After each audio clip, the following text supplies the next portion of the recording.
هذه جهنم التي يكذب بها المجرمون يطوفون بينها وبين حميم آن صدق الله مولانا العظيم وصدق رسوله النبي الكريم ونحن على ذلك من الشاهدين والشاكرين والحمد لله رب العالمين رب صل وسلم وبارك عليه উপস্থিত সম্মানিত হযরত উলামায়ে কেরাম মুসল্লিয়ান আযম পর্দার আড়ালে পর্দা নশীন মুসলিম মুসলমান মা বোনেরা আসসালামু আলাইকুম ওয়া রাহমাতুল্লাহি ওয়া বারাকাতুহু ওয়া আলাইকুম আসসালাম ওয়া রাহমাতুল্লাহ মহান আল্লাহ পাক রব্বুল আলামিনের দরবার লাখ কোটি উপরন্ত বেইনতেহা বেশুমার শুকরিয়া আদায় করছি যেই মহান রব্বুল আলামিন আহকামুল হাকিমিন আমাদেরকে মায়ে জামারি ও সালি মাসের আখেরি তথা চতুর্থ জুমা, আজকে আর জুমা হবে না, এরপরে আমরা পবিত্র রজব মাসে পদার্পণ করতে যাচ্ছি। চতুর্থ জুমায় মসজিদে আসার বসার, নামাজ আদায় করার, ওয়াজ কালাম শোনার, নেক আমল করার আল্লাহ তৌফিক দান করেছেন। সেই জন্য মহান মুনিবের দরবারে শুকরিয়া স্বরূপ বড় করে উচ্চাওয়াজে বলে আলহামদুলিল্লাহ আলহামদুলিল্লাহ। অসংখ্য গণিত লক্ষ কোটি দরুদ সালাম হযরত কায়নাত সরওয়ারে লাউলা হুজুরে করিম সৈয়দ রাসূল মুহাম্মদ রাসূলুল্লাহ সাল্লাল্লাহু আলাইহি ওয়াসাল্লাম দরবারে। প্রিয় হাজিরিন, মাসের পর মাস, দিনের পর দিন, কালের আবর্তন আমাদের কাছ থেকে সময় অতিবাহিত হয়ে যাচ্ছে। আমরা অনেকেই সময়ের দিকে লক্ষ্য করছি না, আমরা আমাদের নিজের দিকে লক্ষ্য করে রয়েছি। কিন্তু একটু চিন্তা করলে দেখা যাবে আমি কিরকম ছিলাম, এখন কিরকম হয়েছি, ভবিষ্যৎ আমার কিরকম আসতেছে। আমি যুবক ছিলাম, যুবক থেকে আমার চুলদারি সাদা হয়েছে, চুলদারি সাদা হওয়ার পরে দেখা যাবে মাথার চুলগুলো আস্তে আস্তে চলে যাবে, রঙের পরিবর্তন আসবে, চেহারার পরিবর্তন আসবে, শরীরের পরিবর্তন আসবে। আমাদের যেই সুন্দর মসৃণ ত্বক আছে, সেই মসৃণ ত্বক, সেই সুন্দর শরীরটা আস্তে আস্তে কসকস হয়ে যাবে, চামড়ার মধ্যে বাস করে যাবে। এর থেকে বোঝা যাবে তখন আমি কি করছি, আমার জীবনটাকে, আমি সময়টাকে অতিবাহিত করে যাচ্ছি। আমার মৃত্যু আমার অতি নিকটে চলে এসেছে, সে মৃত্যুর জন্য প্রস্তুতি গ্রহণ করতে হবে। বড় করে বলুন সুবহানাল্লাহ। আল্লাহ পাক রব্বুল আলামিন আহকামুল হাকিমিন কুরআনের মধ্যে বলছেন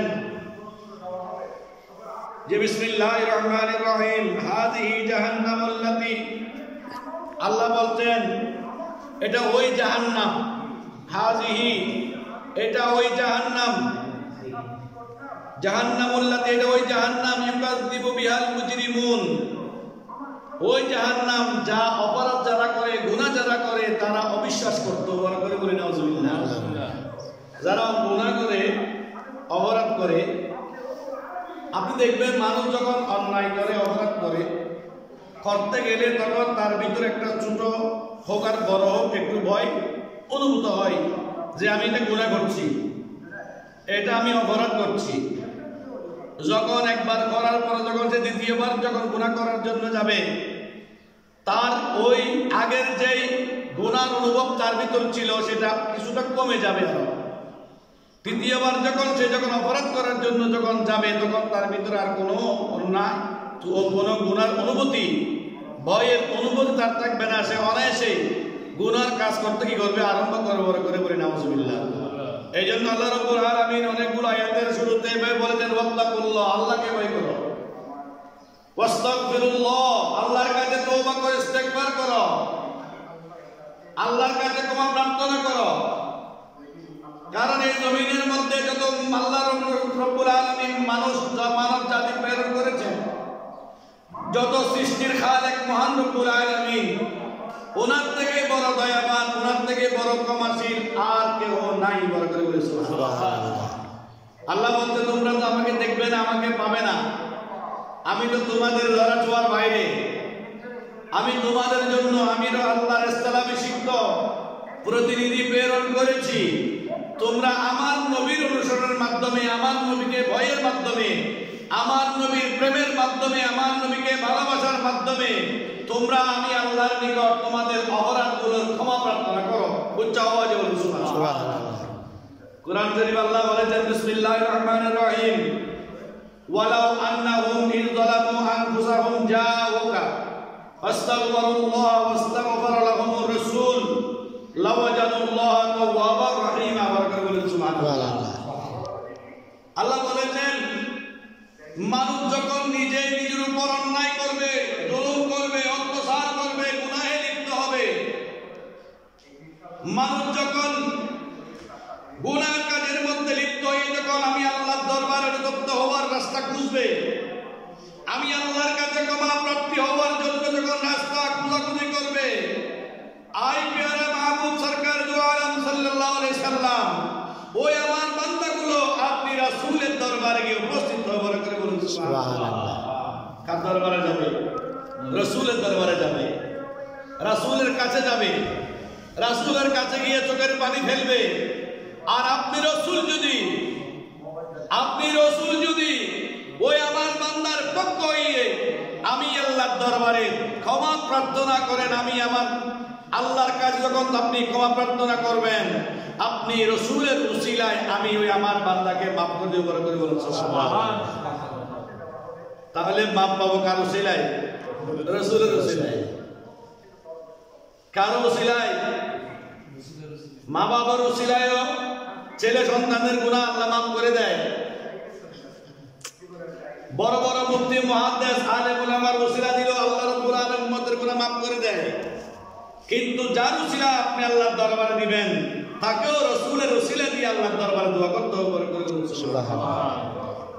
এইজন্য বলছেন যে ওই সমস্ত মানুষেরা যারা মনে করতে যে জাহান্নাম বলতে কিছুই নাই, এই দুনিয়ার জমিনটাই শেষ, এখান থেকে কবরে যাব, কবর থেকে আর কোথাও যাওয়ার দরকার হবে না, আবাদুল আবাদ পর্যন্ত কবরে আমি অবস্থান করব, আমরা থাকবো। কিন্তু আল্লাহ রাব্বুল আলামিন বলছেন নয়, কবরের জগৎটা তোমার জন্য চিরস্থায়ী নয়। ওই কবরের জগৎ থেকে তোমাকে ওই রোজ কিয়ামতের ময়দানে আমি আল্লাহর দরবারে উপস্থিত হইতে হবে করে বলুন সুবহানাল্লাহ। আপনি কোন দিকে যাবেন, কোন রাস্তায় হাঁটবেন, আমার মহান রব্বুল আলামিন সেই রাস্তা আপনাকে বাতলে দিতে আপনার আল্লাহ রব্বুল আলামিনের প্রিয় মাহবুব তথা নেককার বান্দাদের মাধ্যমে করে বলুন সুবহানাল্লাহ। এইজন্য প্রতি ওয়াক্ত নামাজ আল্লাহ বলেছেন সূরা ফাতিহা তেলাওয়াত করো, ইহদিনাস সিরাতাল মুস্তাকিম বলো, সঠিক পথটা তোমরা আমি আল্লাহর দরবারে কামনা করো। আর তোমরা যদি আমি আল্লাহর দরবারে সঠিক পথটা কামনা করতে পারো, সঠিক পথের অনুকরণ করতে পারো, আমি রব্বুল আলামিন তোমাদেরকে সঠিক পথের সন্ধান দিব। শুধু সেটাই নয়, সঠিক পথের সন্ধান এমন ভাবে দিব ওই পথের শেষ সীমানা হবে জান্নাতুল ফেরদৌস। উচ্চ আওয়াজে বলুন সুবহানাল্লাহ। কেন এদিক সেদিক যাব, কেন দিক সেদিক ঘুরবো? আল্লাহ বলছে তোমাদেরকে জমিনে পাঠাইলাম তোমাদের ইচ্ছাই নয়, আমি আল্লাহর ইচ্ছায়। তোমরা জমিনে গিয়েছো আমি আল্লাহর ইচ্ছায়। আমি আল্লাহ তোমাদেরকে জমিনে পাঠাইছি, কিন্তু জমিনে তোমাদেরকে আমি রশিবিহীন পাঠাই নাই। তোমাদের হায়াতের রশিটা আমি আল্লাহ রাব্বুল আলামিন কুদরতি হাতের মধ্যে রেখে দিয়েছি। সুবহানাল্লাহ। এদের ছেলে মেয়েরা গন্ডি উড়ায় না, কাইট ঘুড়ি আকাশের মধ্যে ঘুড়ি উড়ায়, কিন্তু হাতের মধ্যে কি থাকে? বেলুন থাকে।